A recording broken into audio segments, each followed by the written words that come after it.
Nous sommes en 2008 en Californie. Un homme porte plainte contre ses collègues pour dénoncer une bavure policière, mais personne ne le prend au sérieux. Voire pire, il le licencie. Mais cette décision entraînera la mort de plusieurs personnes. Eh bien salut tout le monde, nous voici aujourd'hui pour une nouvelle histoire. Je sors des vidéos tous les dimanches à 18h sur des histoires vraies. Si ce genre de contenu vous plaît, n'hésitez pas à vous abonner. Et sans plus attendre, c'est parti. Christopher Dorner est né le 4 juillet 1979 à New York. Il a grandi dans le sud de la Californie. Sa famille n'est pas très riche, mais cela n'empêchera pas Dorner d'intégrer l'école de Cypress High School. Il obtiendra son diplôme en 1997, mais la situation se complique lors de son entrée à l'université. Bien qu'il soit un joueur très aguerri de football américain, il est victime de propos assez vulgaires. Et pour cause, c'est le seul étudiant afro-américain de son école, et à cause de sa couleur de peau. Il est critiqué et mis de côté. On aura le témoignage de l'un de ses amis à l'université. Il raconte qu'il se souvient de Dorner comme une personne extravertie et bien éduquée. Ils ont passé beaucoup de temps ensemble à jouer au football. Il est rigoureux dans le sport et a toujours le sourire. C'est vraiment un plaisir de le côtoyer, mais petit bémol quand même, l'entraîneur fait des différences entre Dorner et les autres joueurs. Ce qui ne plaît pas à Dorner. Malgré tout, il finit ses études et est diplômé en sciences politiques. Avec un niveau d'études pareil, il peut prétendre à pas mal de postes et avoir une belle carrière. Et pourtant, quelques années plus tard, après avoir collectionné les injustices, notre jeune homme décide de rejoindre la Marines. Il veut aider son pays et combattre les injustices. Il est envoyé en Irak où il risque sa vie chaque jour, et ce, pendant 3 ans. Au final, il fait son retour en Californie en 2007. Il est honorablement libéré de la réserve navale en tant que lieutenant. Ce qui n'est pas donné à tout le monde, et petite anecdote au passage, en 2022, alors qu'il est étudiant, Dorner et un camarade trouvent un sac contenant près de 8 000 $ qui appartenait à une église coréenne à proximité. Les deux pouvaient garder l'argent et continuer leur chemin, personne ne les avait vus ni connus. Pourtant, ils vont rendre l'argent à la police, et quand on lui demande pourquoi il a fait ça, il va simplement répondre « Si des gens sont prêts à donner autant d'argent à une église, c'est qu'ils sont dans le besoin. Moi j'ai tout ce qu'il me faut. » Il précise aussi que sa mère lui a appris de grandes valeurs, l'honnêteté et l'intégrité. Après son passé dans la Marines, il va se reconvertir et décide d'intégrer la police. Il veut continuer son combat contre les injustices, mais il ne se doute pas encore de ce qui l'attend, et ça sera le début de sa chute. Bien que Dorner travaille de façon juste, il voit plusieurs injustices autour de lui. Il le signale à plusieurs reprises, mais à chaque fois, les accusations sont vite dissipées et ne mènent à rien. Nous sommes le 28 juillet 2007. Dorner effectue une intervention avec son gradé. Ils font la rencontre de Christopher Gettler, qui souffre de schizophrénie avec démence sévère. Il sera interpellé, menotté et mis au sol. Et pourtant, le gradé va lui mettre des coups de pied dans la poitrine et sur le visage. Et pour Dorner, ce comportement n'est pas normal. Il va déposer une plainte contre sa propre équipe pour violence excessive.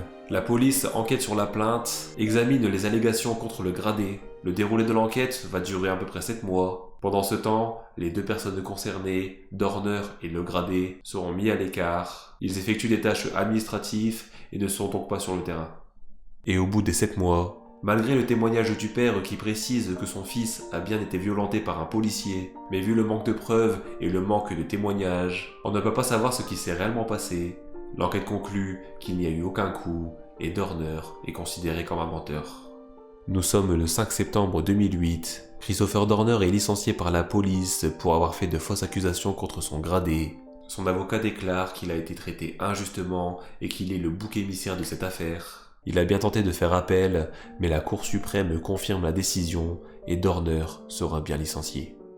Il n'est pas totalement sans emploi quand même, il va continuer à travailler pour la Marines, mais il ne va pas oublier l'humiliation par laquelle il est passé. Nous sommes le 1er février 2013, Christopher Dorner quitte la Marines. Il en profite pour envoyer un dossier complet avec toutes ses plaintes à un journaliste, avec un insigne de police criblé de balles, comme s'il voulait exprimer sa haine envers la police, qu'il avait insulté de menteur. 2 jours plus tard, soit le 3 février 2013, Christopher Dorner est assoiffé de vengeance. Il va se rendre en soirée dans une ville voisine, il est armé, il attend qu'une certaine voiture se gare avant d'arriver dans son angle mort, et d'un sang-froid incroyable, il va abattre le conducteur et le passager. Après analyse, on découvre que l'une des victimes s'appelle Monica Khan, 28 ans. Elle est accompagnée de son fiancé, Kate Lowens, 27 ans. Monica n'a pas été choisie par hasard, elle est la fille de l'avocat qui a défendu Dorner lors de ses accusations.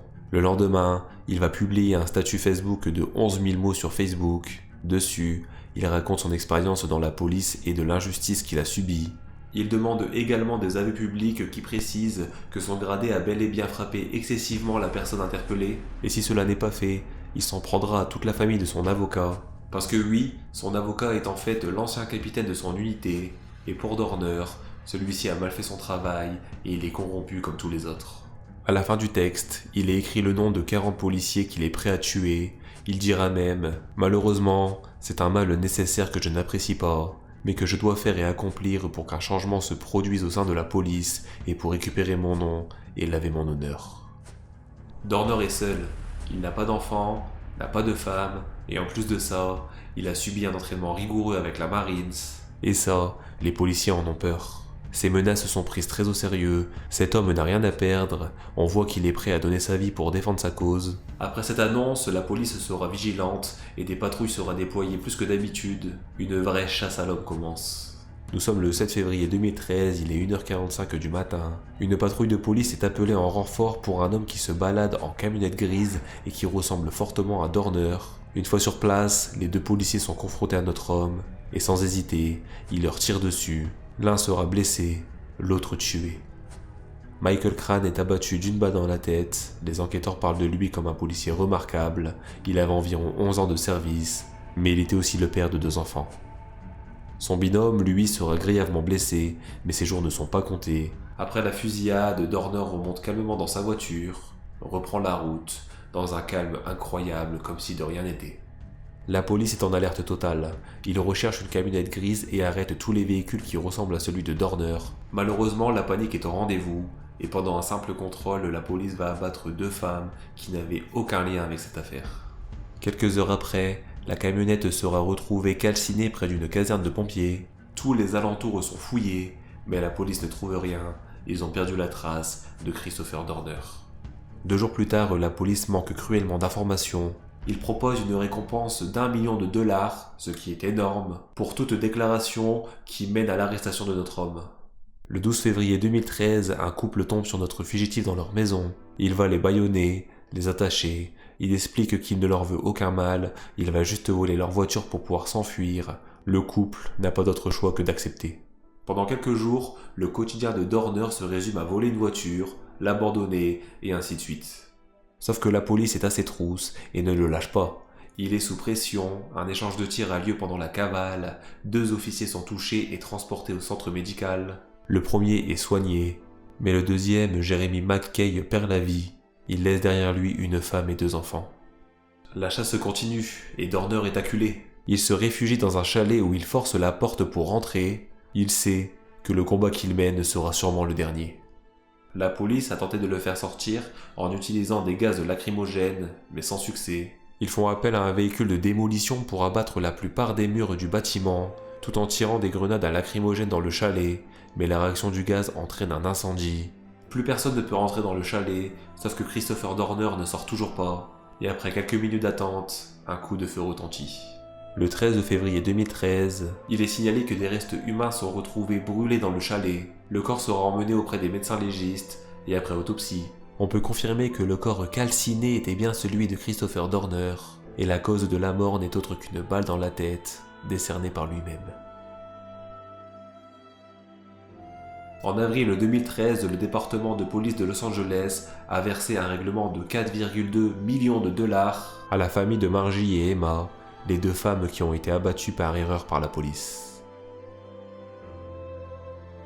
Après cette histoire, la police de Los Angeles annonce à la presse qu'une enquête est ouverte sur le licenciement de Christopher Dorner. Sans son excès de folie, l'ancien policier aurait pu être réhabilité, mais maintenant, c'est bien trop tard. Nous voici sur cette fin de vidéo, j'espère que l'histoire vous a plu. N'hésitez pas à me dire en commentaire ce que vous en avez pensé et à vous abonner si le contenu vous plaît. Mais n'oubliez pas, le plus important, c'est tous les dimanches à 18h sur la page de Ishkim. Et sur ce, c'est ciao!